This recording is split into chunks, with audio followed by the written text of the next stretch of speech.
Welcome to Paranormal or Reality. We have 4 stories that will make you think twice about watching this in the dark. Make sure to like and subscribe if you enjoy this content. Let's begin. While still a young teenager, my family and I moved into an old farm. Nothing creepy or standing out, literally just an old farm. The main farmhouse was bigger than most average houses here, but not overly grand, and was divided in a ground floor and first floor, with access to a storage under the roof. It was located about a 1-hour drive from any major city and about 20 minutes from the local village.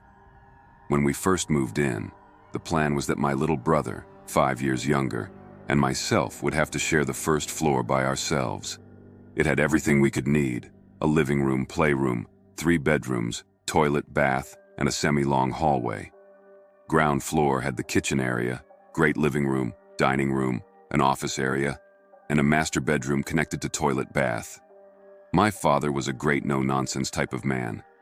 Even though my family have never denied spirits, creatures, or gods, we like to turn to our logic before turning anywhere near the unexplainable. 'Cause most things can be explained by wind, temperature, or weather. We have had moments where we lacked explanations, and this is one of those moments. Here is the story. As I mentioned, it was a good place for a family of 4 to divide themselves into. But already from day one, no one, not even my father, wanted to go upstairs.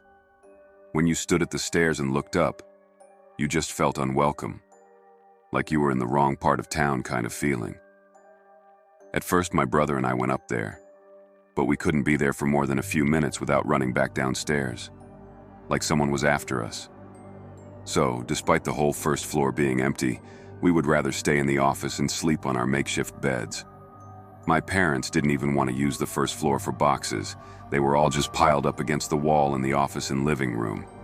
Life goes on despite a creepy part of the house, and a week later we were all gathered in the living room for some TV time. We always did this once a week at least. It was a nice, relaxing time. Until suddenly we heard footsteps above us from the hallway, and we all just sat there listening, in disbelief, and kind of wondering if someone had gotten in through a window. My father said, "Be quiet," and got up from his chair to grab his sword. He then continued over to the stairs, made a last look at us, as in, "I got this." Then he walked up the stairs. We could hear his footsteps, and whoever was in the hallway was going to meet him in the middle. Then, as you would expect, a loud war cry from my father, and then silence. My father returned confused, disbelieving the whole scenario, and then with the confused words, "There was nobody up there." He sat the sword in its place and returned to his chair, staring blank at the TV. With renewed courage, my brother and I tried the day after going back up there, and for the first time we made it to the living room upstairs. Seemed stupid, but for us at the time it was truly an achievement of true courage. I remember the room was filled with dead flies everywhere, and an enclosed smell. We were there for like 30 seconds. When we heard a bam, it felt like a train running past us.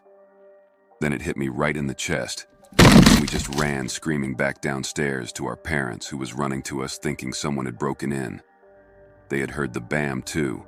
It sounded like a door getting slammed or kicked, though there was no door being closed or kicked at the time.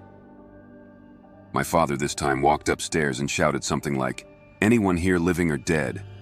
This is my house now. You are under my roof and rules." Funny enough, for the next few weeks we didn't feel or hear anything. Suddenly we were welcome upstairs.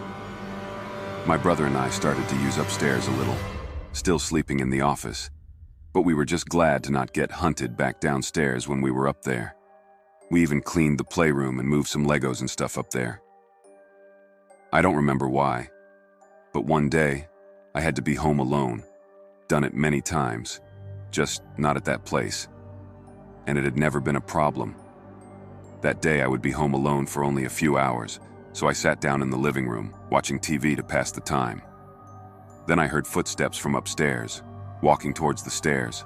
I silently grabbed my phone, ran into my parents' bedroom, and hid under their bed. It seemed like the best. As soon as I heard my father, I just remember shouting, "He is in the office!" I didn't want my father to get hurt or surprised, but again, nobody was there. This time he had enough, and we moved to a new house that same week. There was more stuff that happened between footsteps, closets opening and closing, things falling from shelves, but only the footsteps I haven't been able to explain. As for the other stuff, it could have been old closets or bad shelves. We never really talked about it after we left, though we learned that the farmhouse had burned down a month after we moved from there. Sometimes I still think about it and wonder if my father ever saw or felt something up there. There's a spot in my county known really only by the locals as a hotspot for paranormal. You know the kind of place. College students will drive up and dare each other to antagonize the ghost, and wannabe paranormal investigators will go there and try to make communication. This spot was even in the paper one year, with a piece about the anniversary of an event that happened here a few hundred years ago. This place is a little road, with 2 tunnels evenly spaced in the middle. The first tunnel has a set of tracks going over it. There's more paranormal stuff that goes on here that doesn't have to do with this tunnel, but my experience was involving the tracks. According to history, back when passenger train cars became popular, there was an accident involving those tracks where a train carrying 90 passengers crashed just past the bridge and fell into the woods. It had something to do with ice on the tracks, and the train was derailed. All those who didn't die from impact died from the being trapped, and there was a fire inside because it had been a coal-powered train. The tracks have long since been cut off and literally ripped up a couple miles back. Trains are rerouted elsewhere. No train has access to cross that bridge again. In fact, most of the track is entirely overgrown with weeds and other foliage. My wife had gone there a lot with friends before we had met, even climbed up on top of the bridge and walked around. One of those instances when she was on the bridge with her friend, she saw and felt a train coming. It was dark out, but they saw the light approaching, heard the train, and felt the ground shaking. There had also been a few instances where she had taken me there while we were first dating. We would drive to the end of the street, turn around and come back, and sit under the bridge in the car with the lights off. After a few minutes, we would feel a train cross overhead. It would make the whole bridge and car shake.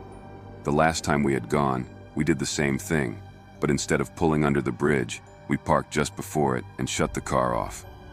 Sure enough, after 3 minutes and 20 seconds, we heard the train approach. We all watched as a train light passed over the bridge opening, slowed down, and heard the air brakes as a shadow, shaped like a train, stopped in the same spot. It would have crashed years ago.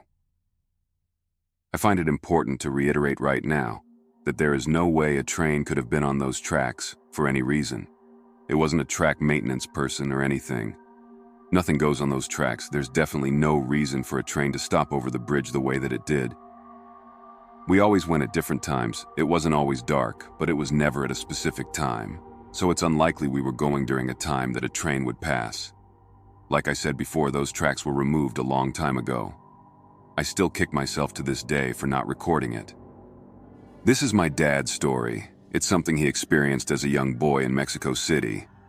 My father is originally from a small ranch in San Luis Potosí. He had a really rough childhood. He endured abuse and extreme poverty, which led him to run away from home at the age of 12 to Mexico City. He was searching for a better life and a means to support himself. He found a job at a bread factory called Bimbo. He was all on his own, going to work and living in a type of boarding house with other young men. He lived in a dangerous part of town, where he had to catch a train to get to and from work.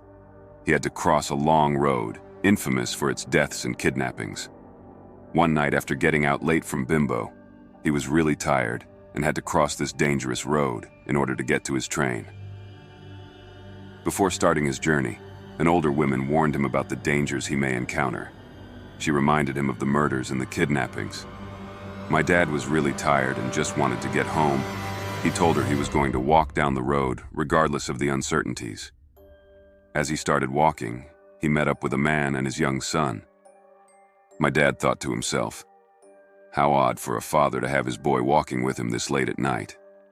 It was around 2 a.m. The man started a conversation with my dad. The man mentioned the dangers of the road and told my dad, well, now there's 3 of us, no one will mess with us. They continued to talk about trivial things. My dad went on and on during his conversation. As he approached the train station, He noticed he was no longer accompanied by his new male friend and his son. They had vanished. My father looked everywhere for them. They were still deep into conversation, and just like that, the man and the boy were gone. Looking back, my father believes the man and the boy were spirits protecting him from that dangers he could have encountered. They made themselves visible to make it appear as if he were not alone. He reassures me, it is a walk he will never forget.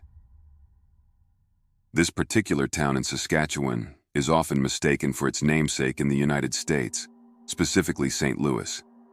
Despite its small size and remote location, located approximately 30 kilometers outside of Prince Albert, this town has gained a reputation for its mysterious ghost light. The locals are well acquainted with this phenomenon, and it seems to be a topic of common knowledge among them. My cousin made the decision to take me on an adventure to witness this phenomenon firsthand. I was filled with anticipation, as many individuals have witnessed it before, yet its origin remains a mystery. We eventually veered off the main highway and embarked on a gravel road, which we traversed for approximately 15 kilometers. Alongside this gravel road, there was another road, albeit narrower and treacherous, but still accessible. The car was constantly jostled by the trees that brushed against it, and the darkness engulfed us. My cousin led me to the exact location where he had previously spotted the elusive light. A sense of unease began to creep over me. Initially, we remained inside the car, engine turned off, peering out of the rear window in anticipation of any approaching movement. However, nothing stirred. With flashlights in hand, we cautiously stepped out of the vehicle and waited patiently. After approximately 5 minutes, a faint glimmer emerged from the depths of the road ahead. The road we were on was quite narrow, filled with hills and bumps. However, amidst the darkness, a peculiar sight caught my attention. I could see a light approaching us from a distance. It resembled a single headlight, shining brightly.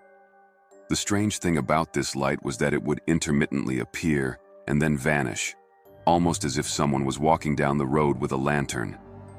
Both of us started to feel a sense of unease and decided to retreat to the safety of our car. From there, we observed, as the light drew nearer and nearer. Eventually, we couldn't bear it any longer and hastily drove back to Prince Albert, leaving that eerie place behind us. According to our knowledge, this particular illumination has been in existence for a considerable duration. Subsequently, we discovered that the pathway was formerly utilized as a railway line. Another tale we came across recounts an incident where an individual was traversing the tracks many years ago, clutching a lantern, only to be tragically hit by an oncoming train. It is believed that the apparition of this unfortunate soul continues to wander along the tracks during the nighttime hours. Thanks for tuning in. Watch another video if you dare.